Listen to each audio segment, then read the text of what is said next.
Great. All right. Good morning, good afternoon, good evening to everyone who's tuning in.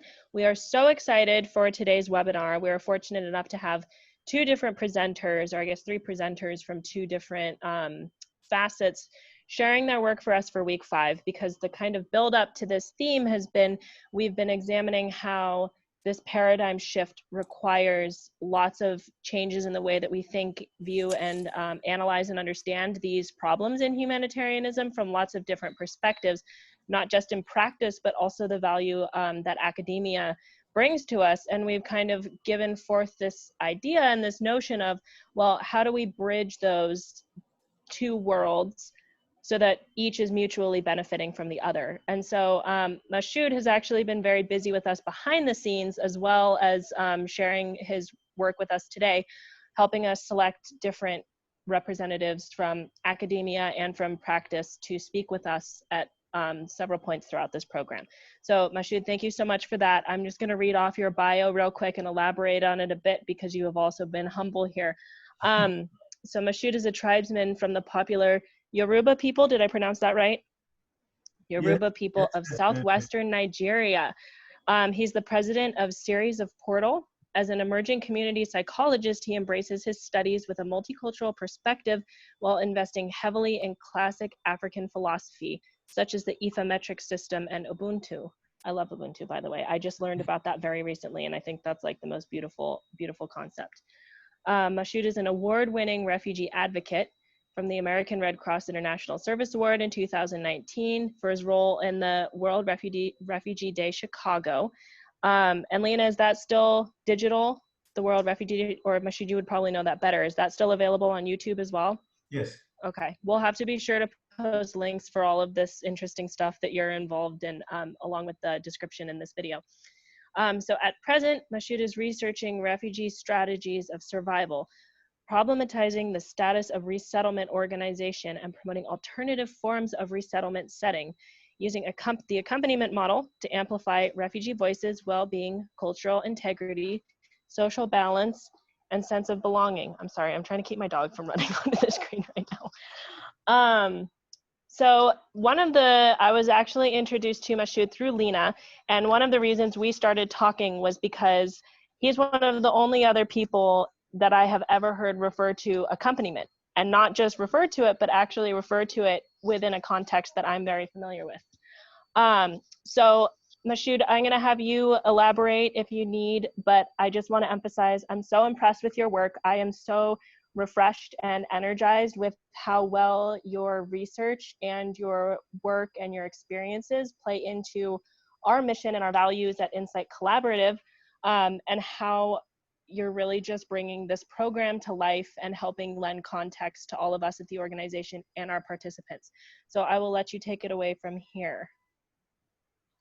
Thank you. That was very, very insightful. Thank you, thank you, thank you, thank you. Thank you, Lena, for forever agreeing to introduce me to Madi in the first place. Perhaps before we start, I would like to quickly do what is due. Can you guys see my screen? Not yet. You can see the screen?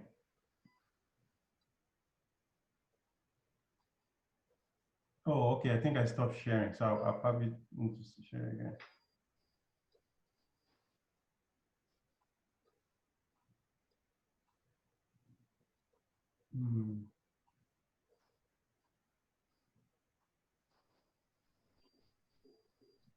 Okay. There we go. Now I can see it. So can we quickly, if you guys don't mind, take a minute. Somebody has to count down that minute to be in solidarity this morning for Lebanon, for the tragedy that happened yesterday. We know these things happen every day in this part of the world, but we don't hear. But this one that we hear and that we are very aware because of the social connectedness that we all have now because of how we're operating now. Can we take like a minute to observe and pray for quick recovery for the nation? As you can see, they host a whole lot of refugees because of where they are. So who is going to count it? You, Lena? Okay, Yes, thank I can. Yeah. Oh, Maddie. Okay, great. you. All right.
And 1 minute.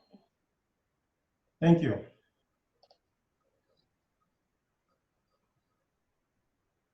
So I hope you guys will not be disappointed. I brought words. I didn't bring all those powerful PowerPoint that people have with pictures.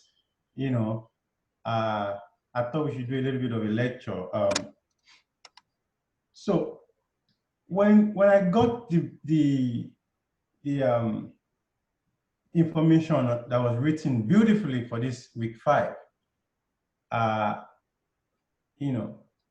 and as a graduate student, social science graduate student for that matter, we play around with paradigms a lot. We talk about paradigm. So something just said, you know what is actually this paradigm? Like, so I went looking for the meaning of paradigm all over again. Because paradigm shift never sits with me. I always prefer to say paradigm change. So I was trying to compare the two of them, and I realized that depending on what you are or who you are, you can actually do it. So the core of my training, the program that I'm in, is community psychology. So these are the core principle of what my training is about as a community psychology student. Our role is to promote individual and family wellness, psychological, physical health, and personal wellness, and attain of personal goal. If we're shifting paradigm, we cannot achieve that. Because for me, what I think shifting paradigm is like moving from here to the next one. Whereas if we're changing paradigm, wellness, attainment of personal goal, especially with the community that we are dealing with, obviously is going to change to holding them, which is what Mandy said beautifully when we're talking about accompaniment, which I embrace fully, and I'm still going to talk about it later. So based on what the core of my training is, and as you guys can see, foster sense of community, respect for human diversity, promote social justice, empower and citizen participation, collaboration, community strength, empirical grounding.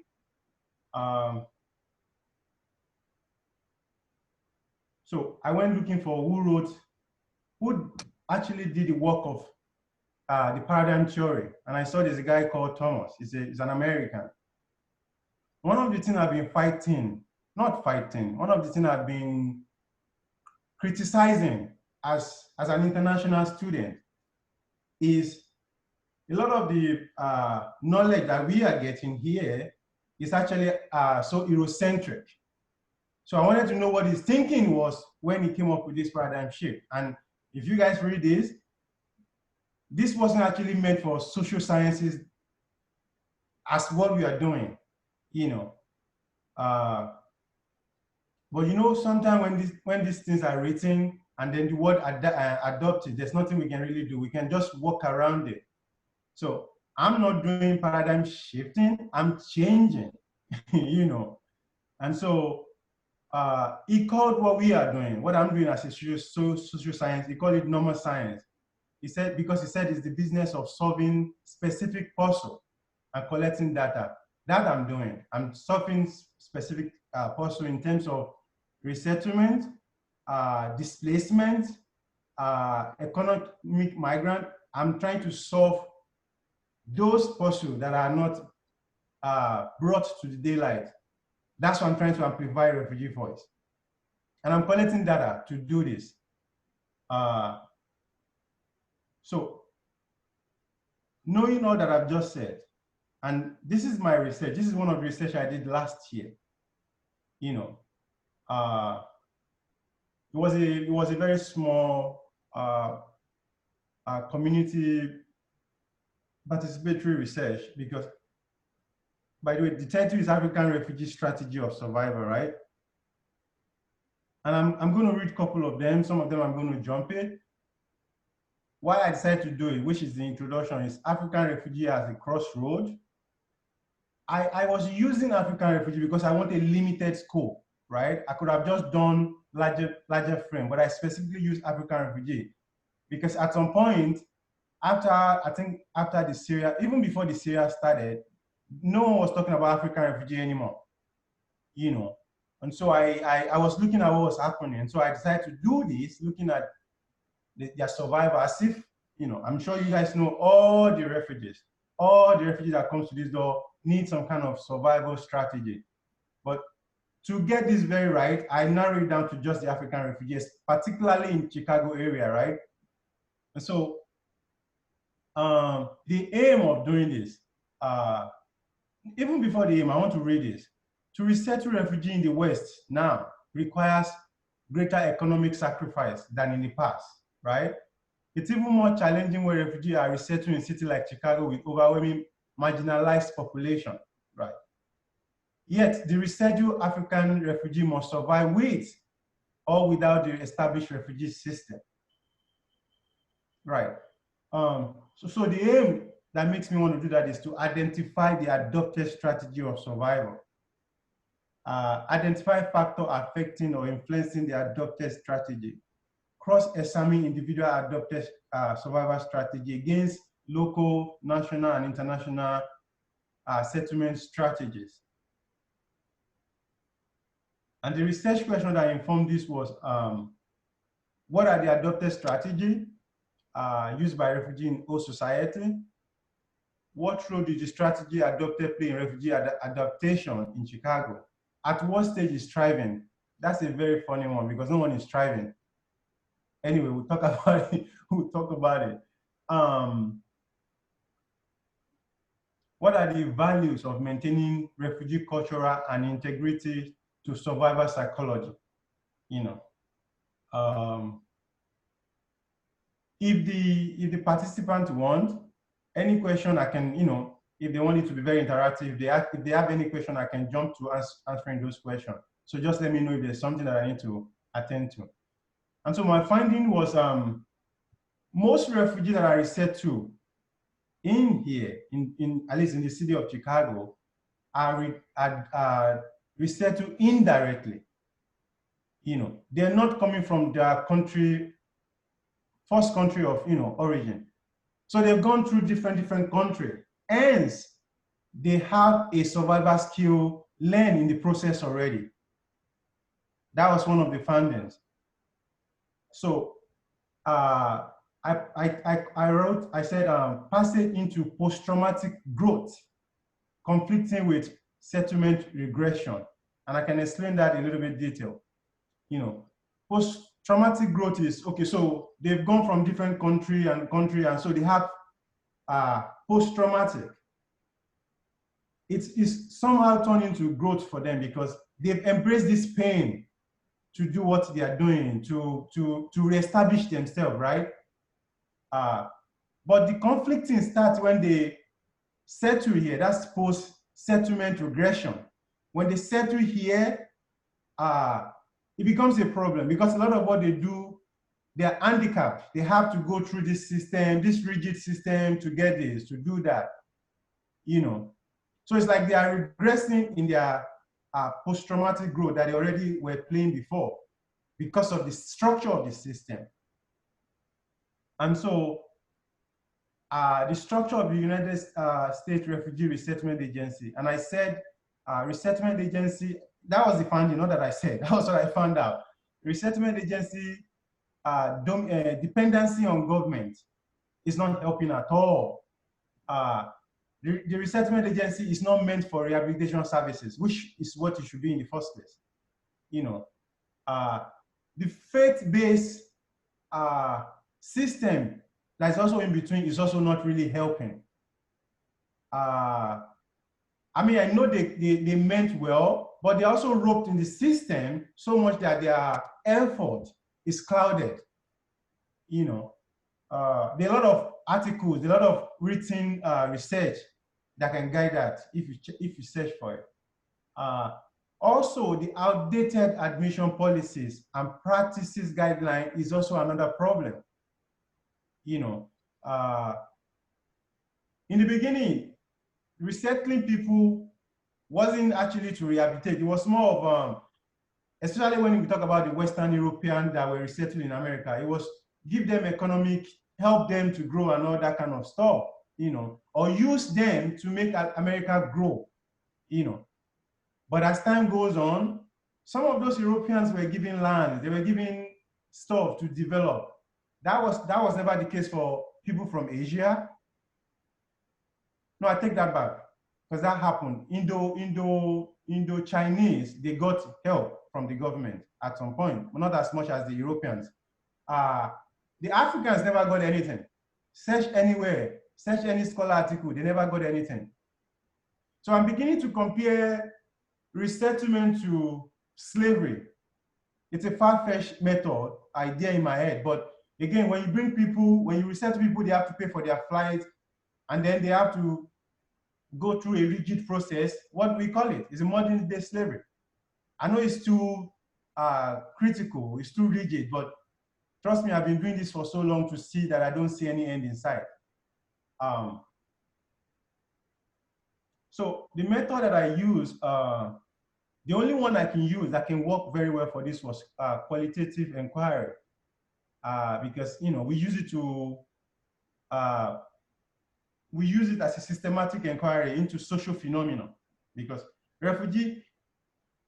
I no longer use refugee or displaced or migrant as social phenomena because we know what is happening. I no longer say that, but when I was conducting this, I was saying social phenomena. At least that's what quantitative inquiry requires. But refugee case, refugee study, refugee adaptation, it's no longer phenomenal. We know what is causing it. We know how we can at least help in some regard. If only some of us are allowed to do our work the way we feel that is right. So it's no longer a social phenomenon as what social phenomenon is, but that's what it is. And so I use a narrative research. What narrative research is, it allows me to live the refugee life, work with them, talk with them, live in their house if possible, use this approach to become primary collection, because I was the one collecting the data. So I was actually, if you know me then, you would think I was back in the refugee camp operating, because I was going with them to everything, to their work, to their house. I don't leave some people, when I'm doing interview, I don't leave the house till 2 a.m. Just kicking it with them, just to get the idea of what their strategies to survive, what they rely on was, And I think I did this for 3-4 months to collect the story until I was exhausted, and until it was time for me to start writing. It was, I think we call it live story interview. That's what I did. It's like me asking them what is going on this way, that way. So we did this live story interview. We record some of them, document it in video. That was the only way I can transcribe it, because a lot of the accents will not allow for code for transcription, because we have accent. Even I still have my accent.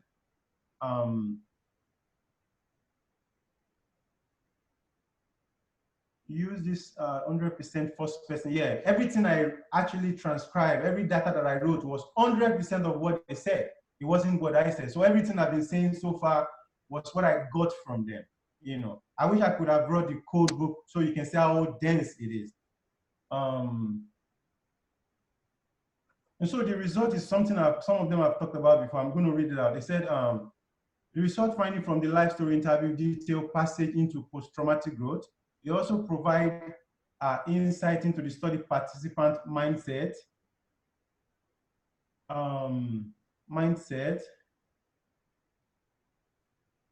of reckoning with reality in Chicago. You know, the finding and personal testimony of the participant interview suggests misplaced priority as a result of grouping and survivor depending largely on this category. Can we talk about this grouping a little bit before I move on? Grouping, you know, I have it somewhere. See. Grouping, what is the grouping? Okay, so we don't talk about this often. And this is something that I found out while I was doing my research. So this adaptive status, you know, this is where the grouping comes in. Some refugees are anticipated refugee. They know what is going on where they are, right? So they already were planning even for resettling here. So their resettlement, hence, is easy for them. They're self-refugee. Those that were running because of what is happening in their country. There's impel, those that were running from the war. You know, both impel and war refugee, almost the same thing. And then the environmental refugee, which is what is happening almost everywhere now because of, you know, climate change, right? Each of these category, each of these grouping, it's important that we start labeling them that way, because we're giving the resources. It's a one-way resources from the established resettlement agency. You know, you want to give somebody that's as easy adaptation, you want to give them the same resources you're giving people that are having difficult adaptation. It's not really helpful that way, you know. So if you guys want, I can put this in this here when I submit it to you later. And so my recommendation, you know, I use the word, and I'm always careful with words because a lot of them too are what they are. I say reconstruct the U.S. resettlement system, you know, because encourage the creation of refugee peer-to-peer services, empower individual-owned agencies, you know. So first of all, what I mean by encourage is like, so for instance, I want, which is what I'm doing in the community now, I want there to be some resettlement agencies that is actually owned, direct, controlled by refugee. And everything they do is refugee, if you know what I mean. That's a peer-to-peer services. So they can direct each other's, they know what is wrong, they know where the problems are. We were advocates. Our job is to advocate, is to help them see what is wrong. Their job is actually to be the direct service provider and service, the people getting the services, because they're the one that's really, you know, this is about. Empower individually owned agency. So for instance, I can imagine if United Nations called Insight and said, you know what, you guys are doing beautifully. What can we do to help you? This is 2 billion, 2 million. You know, the system they have, I know you guys, I don't know if you guys have some kind of deal with them or if you want to, but the idea is, even before you guys go to them, can they see you guys have been effective instrument into this humanitarian sector and say, okay, you guys are doing good job. What can we do to help you to streamline the job? I don't see that happening. Invest heavily in rehabilitation or provide legitimate means to socio-economic integration. God help me if that start happening tomorrow, you know. So if we group my thought into two, this first research is actually paradigm shift, right?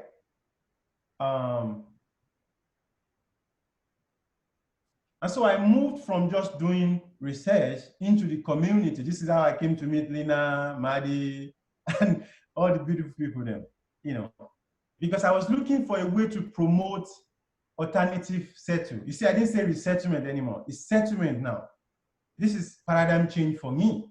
We've been doing resettlement. We have been doing, humanitarian aid the way we need. But I want us to start doing, at least the guy that coined the word already spoke about, most scientific field go through process of paradigm change, but it's always a painful period when this happens. So we see we're in a painful period right now, and it's not just Trump that brought this upon us.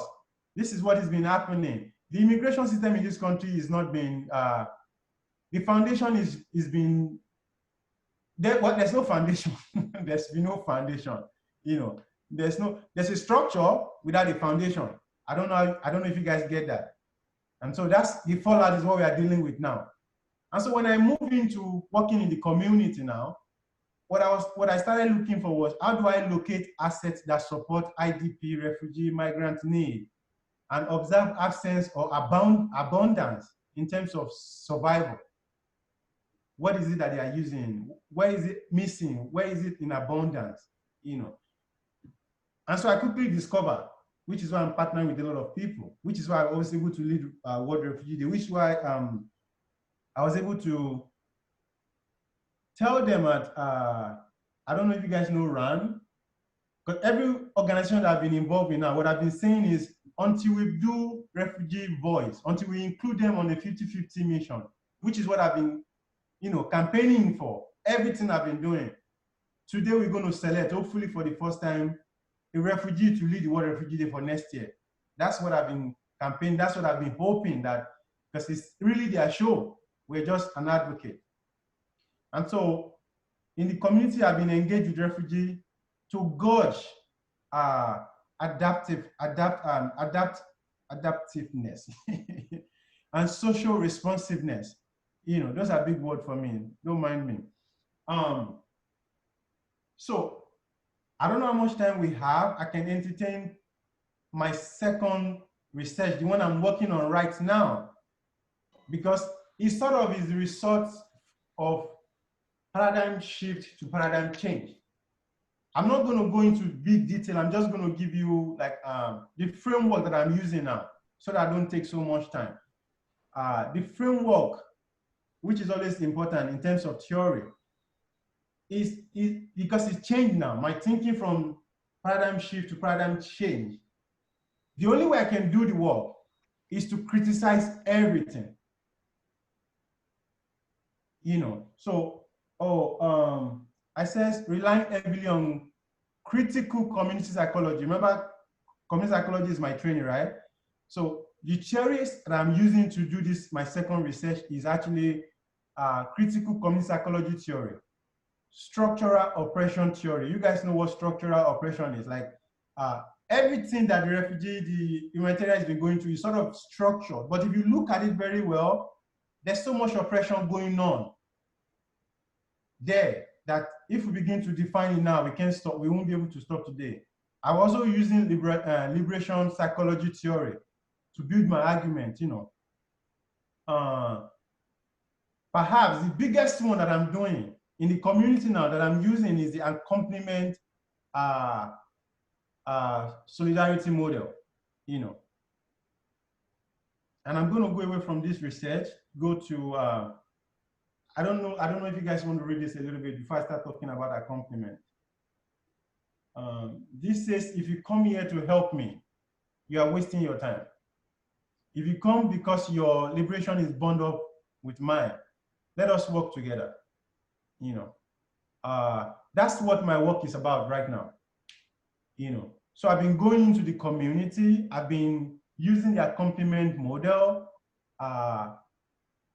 to say there's no end to holding someone's hand. I don't care who you are, as long as I know you fall in the category of what my work is. And even people that don't fall in it, because we all need each other anyway. So I've been holding people's hand. On the World Refugee Day, I have 8 teams, 8 teams of about 400 guys that I have a one-on-one relationship with. that I can kick it with them, that I can call them up anytime. You know, that's accompaniment for me. I've been breaking bread with refugee, with migrant. Just call them up and say, let's go drink some coffee so that I can know what is going on. So what I was doing is, it's a 3-stage in the accompaniment model. So if I call you up, I can start with mutual accompaniment. We go into the community and drink that social accompaniment. From social accompaniment, there's an observation of, this guy needs some financial accompaniment. How can I get it for him? Or he needs psychosocial accompaniment. How can I provide that? So those four or three accompaniment models that I spoke about, they wrapped around my work. And so much that I've actually gone to create an organization. I didn't do for profit, I didn't do non-profit, I did for profit.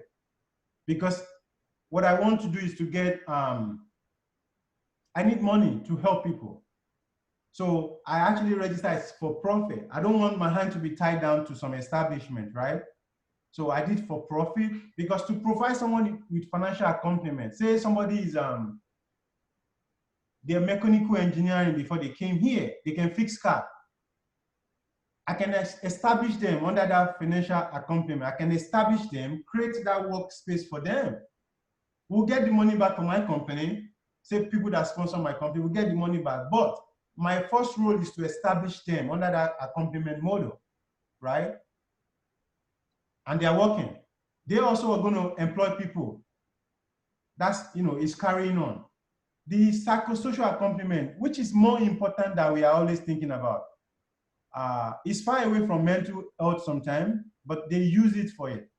So someone just came here, they couldn't read, they couldn't write, but you're saying they have mental problem, and they don't. What they need is that kind of psychosocial accompaniment. They need someone to tell them that, oh, this is how we do it here. How can we do this? How can we do this? Because they can write, they can read does not mean they are mad. It's just the literacy diagram in their own place, where they are coming from, is different from the way we've structured it here. But until we start teaching them like that, we're just giving people mental health services for no reason. Whereas psychosocial accompaniment will cover that easily. You work with them, you teach them, you let them see it for themselves, and then they begin the process by themselves. So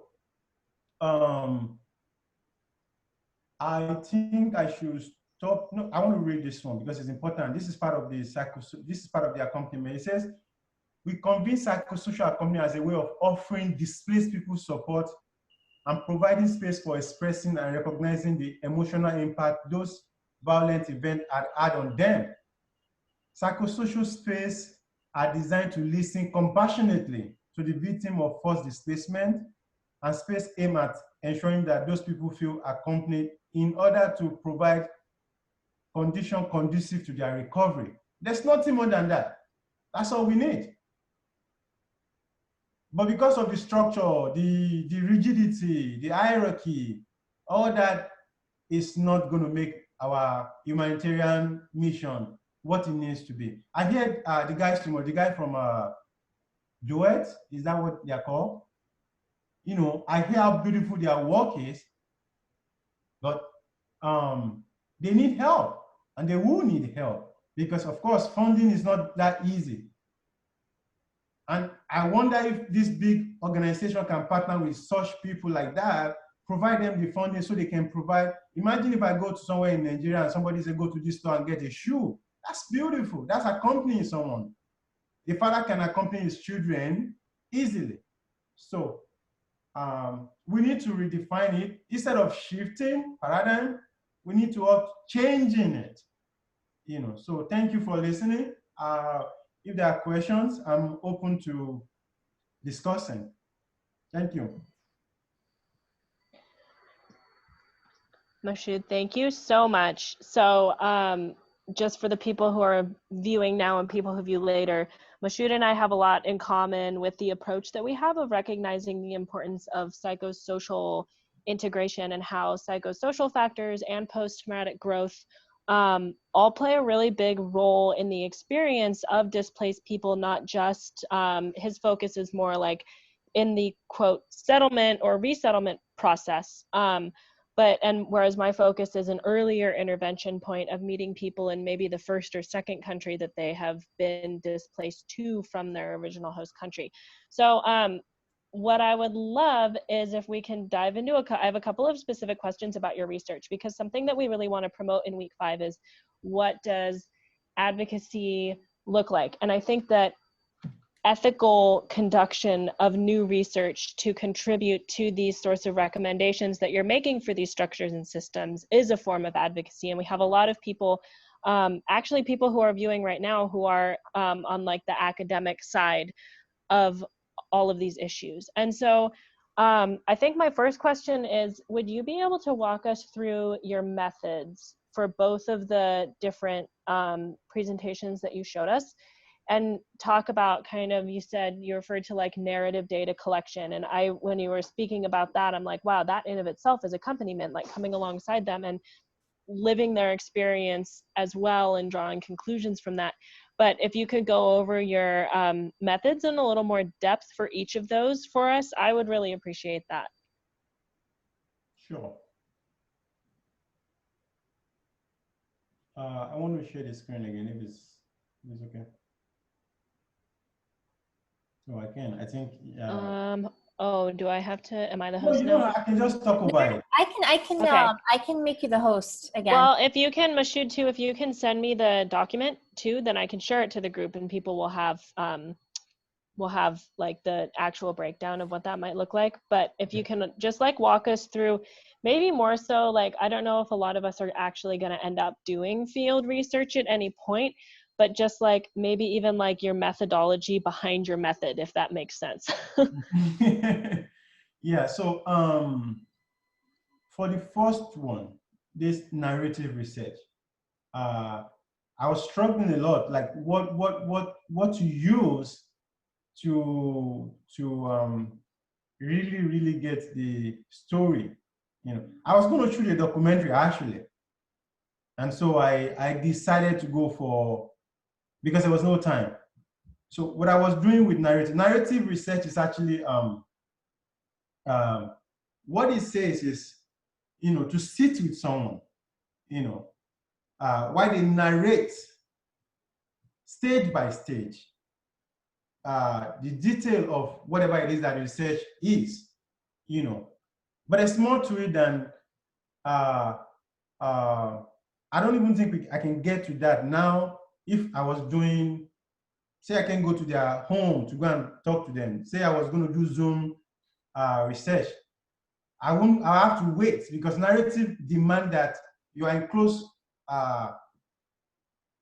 setting with the person. You're observing them in their natural setting. That's what narrative research is. I have to sit with them, get the detail from what they're saying to even observation. So observation is, so in their house, there's a painting. The painting says something that they don't understand, but there's a reason why you put a painting in your house in the first place, right? So those painting, those the way they set up their house says something about, for me, it says something about survival. What I'm looking for, that's what I'm looking for. So I think the number one thing I wrote, it says it makes you the primary data collection. You are the instrument. You know, you are planting yourself in that setting to get this information. You know, each of the story, each of the detail, I think we use the word variables for them. So each of the variables that I just said, like the painting, the actual person, the way they paint their house, each of those variables means a lot to what I think when you're looking at narrative research. I don't know if I'm answering the question the way you wanted. No, that's actually perfect, because something that had come up, I think it was actually in Gallia's talk in week 1, was talking about, you know, the not just the ethics of research, but you know, the ways that we conduct it, if we're talking about shining a light through our organization and through this program on sort of, like you said, that Western-centric or Eurocentric focus, but also that power dynamic. And when people come in with their own agenda of what kind of information they want to collect, you know, and if you're coming in with the intention of gathering data, there's only so much of that that you can leave behind. But I've just been interested to kind of show alternative methods, because we are emphasizing that the data and the research is important, but we also want to show ways that the narrative can be incorporated into that. And actually, in some ways, you know, I think qualitative data is overlooked in general, but especially in the humanitarian sector. And I'm sure Lena has more experience with that than I do with her master's program. But, you know, we really do we turn all of these experiences into numbers and statistics, and we lose the really valuable part, which is the narrative. And that's something that I think we need to shine a little more focus on. So no, that totally answers that question. So I had another question for you. So you had mentioned that something you want to promote is a 50-50 environment with people working with refugee populations, whether they are people who are being resettled, or maybe like with some of our work, people who are earlier on in the process of displacement before they're technically at that point of, quote, resettlement.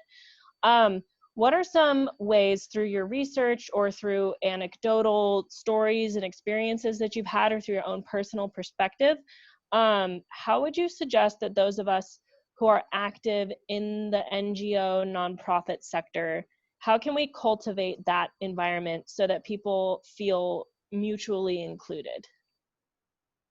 I think the word is partnership. You know, there's no other. What we are doing now is what I'm promoting. You know, what we did with my webinar is what I'm promoting. But let me tell you one thing that happened after the webinar. Because I've been busy promoting Refugee Voice, right? Everything I've been doing, like, let's do this, let's do it. After the webinar, I got overwhelmed because I was getting so much requests to, oh, this was beautiful. So how do we go from here? I've not allowed myself the time to think through, how do we go from here, right? But after I pick up my thinking, I realized that I don't have to be the one doing only that. I can direct them to Mandy, because she's practicing what I'm talking about. You know, my role was to bring the researcher, the academia, with the people that are practicing, and the refugee at the intersection of, this is what we can do, right? That was what I was doing. But because I got too overwhelmed, I couldn't think straight. I said, yes, we were already doing the work. We just needed that interface, which is what we did with the webinar.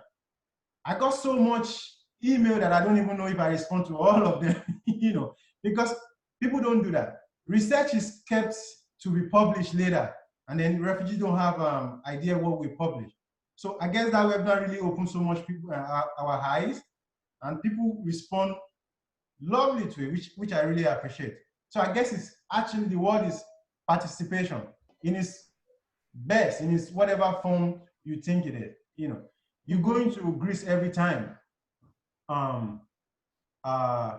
In Nigeria, in my own country, Nigeria, there's a lot of stuff that is happening in the Northeast, you know. So as you are doing yours in the Greece and other places that you go, I'm already thinking of, how can I actually bring this? How can I bring someone from over there to work with you? Even if it's just to wash your shadow as you do your work, that's enough for me. That's what I'm thinking, partnering and partnering, you know, but don't leave refugee behind, because they know more than we do.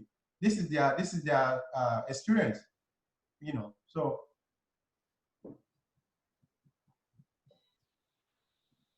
Yes, well, thank you for considering us to be an organization with that vision, at least of, I think we're actually far from, well, I guess I'd say we're doing a good job as it is, but I think that there's room for improvement, and there's ways that we could be doing this better as far as reaching that. It's a goal we should all strive for sure. So I think those are all the questions that I have on my end. It didn't look like we got we got something from Sulafa submitted a question and then she logged off, and so I wasn't able to clarify what she meant by it. But if I have you on email, so I know that if she really wants it answered, I'll tell her she can contact me And I know that we'll be collaborating quite a bit in the future because all of your work is just absolutely incredible. And we would love to have some copies of the document that you showed us, because I think for some of us, myself included, even though this is an area that I'm familiar with and terminology that I'm familiar with, it's like really high level stuff. No, And it's so every language. Don't worry, really, it's every day. Don't worry. you did a really good job breaking it down and explaining it though. But listen, I wasn't born with those words too. I just learned them. My background wasn't even in psychology at all. It took a lot of reading and learning. So I'm sure you've been everywhere. I'm sure you can even speak some of the other languages I can speak. See, that's participation. We can work together, and But I believe me, those are not heavy languages. They are the ones that I think you and I can understand. Well, that's what I think. That's what I think. Yeah, no, I agree. I agree completely. This is like such a positive step. This kind of collaboration is really what I want to see. And so we're really thankful, because something else you had said too is like that a lot of the data and research that's taken from populations is not shared with them. And that's something that Patricia had brought up in her presentation, as well as a criticism of academia, is that, we're coming in, and especially with the narrative research, this is, or the I can never pronounce this right. Phenomenological research, where you're asking these really deep, that's like the hardest word.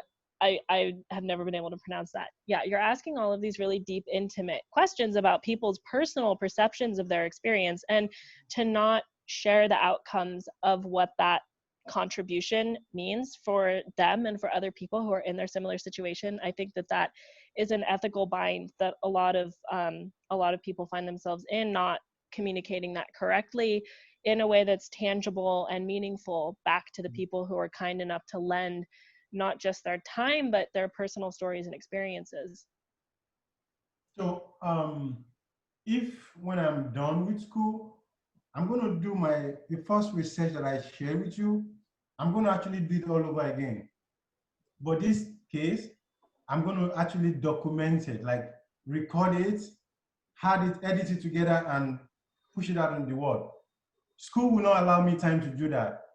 But there's no better way to share a narrative research than that. Like, yeah. So everything, when we are drinking coffee, when we've gone to his walk, when he's irritated, you can see all those add value to how much our work needs to improve, needs to help, or the other way around. Or are we actually bugging their life? It will show that video will show. So I don't mean to put anyone on the spot. My first meeting this year, I advocate for I volunteer, not advocate for Red Cross. I'm actually representing them on the World Refugee Day. So my first meeting this year with someone was, oh, what do we do? How do we do? What she ended up feeling overwhelmed, and she gave us $4,000, right, for the World Refugee Day. And in my head, I'm like, one person, she heard this and she's doing this. So what I'm doing next, my next project is something, but it has to be documented to carry people along. I'm doing breaking bread with refugee mother, right? So what we're going to be doing is we're going to call a group of people, women, refugee women. Actually, I want to mix it with migrant mother too, because they have similar story, even though, some of them are unique other than the other, but they have similar story. So I'm calling them into a room and interview, breaking bread, just talking in a general language. Let them share their experience with the world. If a woman of that age sees what I'm saying and she's giving 4,000, there's a lot of other women in this country that feel very, very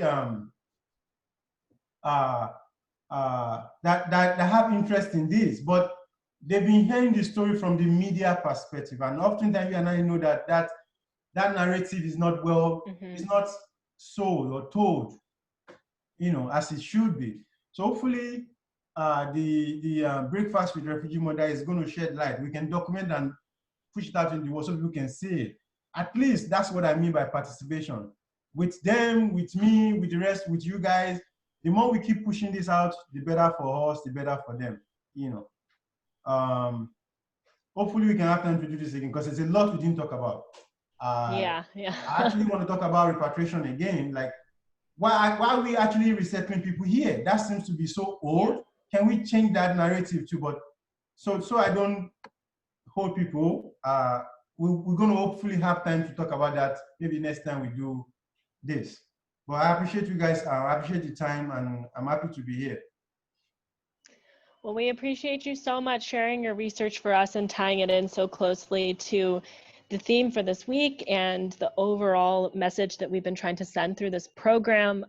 This was tailored beautifully to everything that we've been doing. And so we're so thankful. Lena, do you have anything else that you want to add? Any last questions? I mean, it's always a pleasure, and should you speak so eloquently about ways, and I think very direct ways, right? I think what maybe individuals like myself, who I like Maddie mentioned, I did a master's in international development, humanitarian emergency work, and you really get into the theoretical components.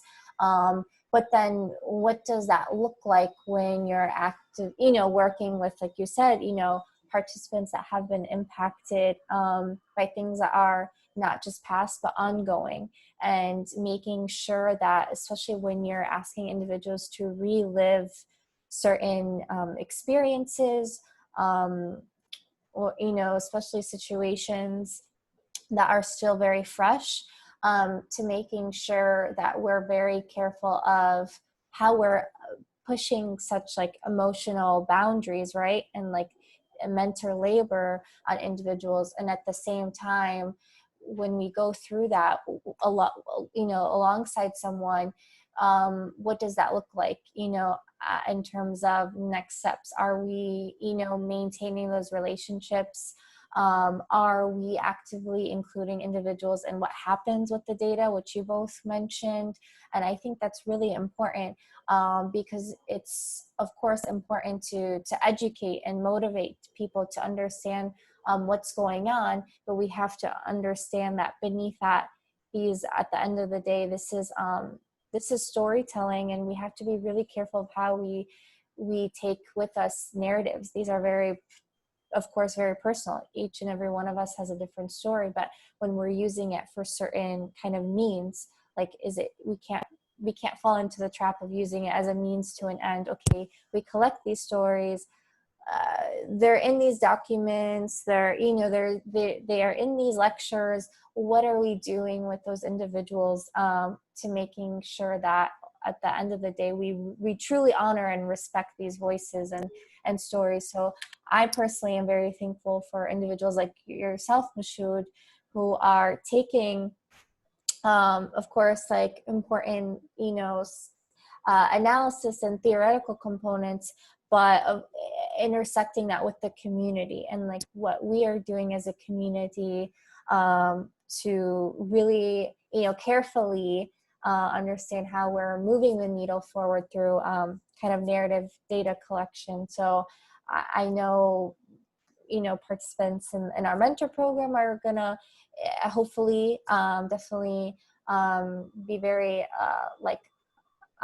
awakening and understanding what we're doing, and as a group, as a community, but also beyond, and hopefully engage in also like you were saying, the partnerships aspect as well, in terms of how are we collectively, as partners, as allies, doing that, and not falling into the trap of doing more harm than necessary. So this has been so amazing just to have you, Moshood, be able to share that yourself.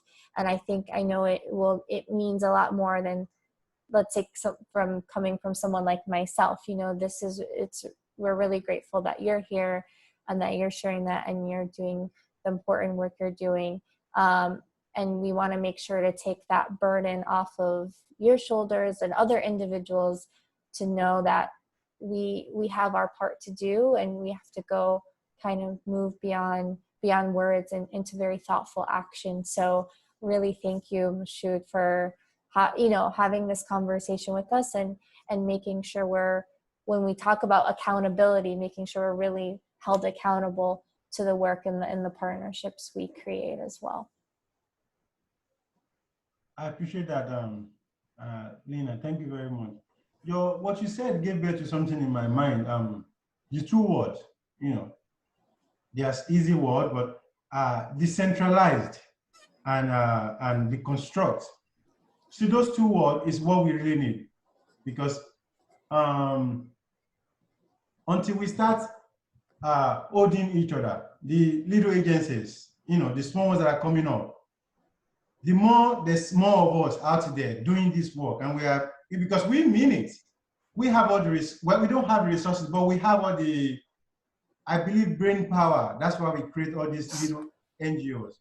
Until we, decentralize the power of the big agency, because they have all the power now. There's no doubt. I can't compete with Atlanta Alliance. I can't compete with Red Cross. But until we, this small agency, find a way to form this alliance, which is what I was saying, partnership, that's the only way we can decentralize and deconstruct a lot of the work they are. I don't mean that they're irrelevant. They were here for a reason, right? Of course, yeah. But we need collaboration with them. They need to see what we are doing for what it is, so that it's more so we beautifying their work. We know how to hold people accountable. We know how to hold people in terms of accompanying them, But their work is big, and they are big. They are all over the place, right? They don't even know what to do, But so we know this thing. You guys know what you're doing. I know what I'm doing. Agent of Hope know what they are doing. There's I don't know if you guys know Reach. Something education. So what she's doing is she's providing reaching education something for children. So when she get all these refugee children, she take them on the least thing that you think anyone would think of. Take them on a hike. Take them on to the zoo. You would think this is not important, but these are primary education that we need for the children. The big resettlement agency, their structure is never like that. Maybe they are seeing that now, they are modeling that. That's the kind of thing we need to show them, at least lead the way for them. Anyway, I really appreciate it that I'm here. I can talk all night, all morning long. We need to do more sessions with you. This all started with Mandy coming on the webinar, which I think we did a beautiful job. Even refugee, there was a guy that was talking, and you can tell that he's wanted to say stuff for God knows for long. So we need more opportunities like that to let them express what they have to say. So the work is just beginning. Exactly. The work is just beginning. And you leading efforts, and us, like you said, we need to decentralize and kind of work in collaboration and deconstruct kind of the dynamics are in place. I know Maddie and I, we've talked with our groups about kind of power dynamics that we still see in place. And, again, as a collective community, it's not to kind of reinvent the wheel or to duplicate efforts. Is what are we each doing, coming together, and then making sure that agencies, individuals that are most impacted as well are at this table, are having these discussions, and continuously, not just a moment of time, but continuously. So I definitely appreciate you mentioning that and sharing that as well. Sure. Thank you. This is a very action-oriented group too, so we'll have to follow up on this for sure, because we could talk about this all day. I know. Yeah, I love it. I include some reading in the document at the end of it, so in case somebody wants to read something, especially this one. Oh, you guys can see my screen. I'm sorry. I can't. I thought I was, don't Do you want me to I back? thought I was sharing. No, don't worry about it. I'll send it to Lynn, Okay. Mandy so she can. Yeah, perfect. Just email it to me and I'll put it in our group too so that everybody can have access to it. It'll be really helpful. Yeah. Thank you guys. Thank you both so much, Lena, for making this introduction in the first place way back. And thank you, Moshood, for sharing and for continuing to support us and share and bring all of this amazing insight to all of us. Fantastic. Thank you so much. Thank you. And hopefully they will watch this at some point. I want to thank Aaron. I want to thank Patricia. I want to thank Galia for showing up. You know. Yeah. Do we have? You guys still have 1 week to go, right? Or this is the final week? 1 week. 1 week. So you still have 1 week. Okay. Okay. All right. All the best. Okay. Thank you so much. Thank you, Moshood.